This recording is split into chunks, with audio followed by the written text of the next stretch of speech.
appealing to our beloved President of the Republic of Kenya not to ascend into this law, because this law is contrary to the wishes of we Pentecostal leaders.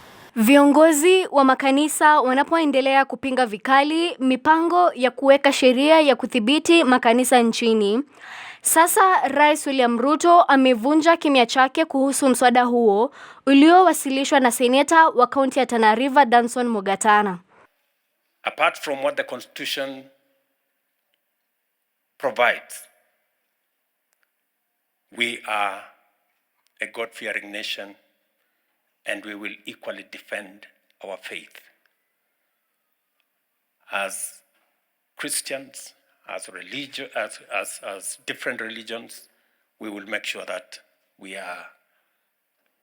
protect the freedom of worship in Kenya, to give assurance to the church and to the religious institutions in Kenya that we will defend the right and the freedom of worship in Kenya, and it will not be compromised in whatsoever manner.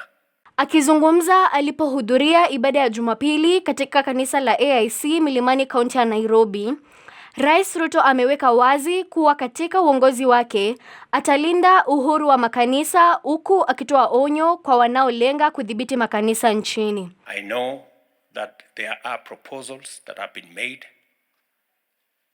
in some quarters about regulation of the church, regulation of worship, regulation of religious activities.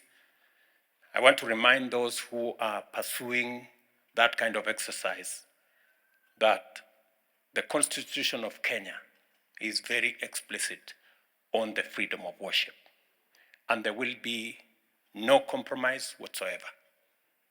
There will be no limitation whatsoever on the freedom of worship in Kenya.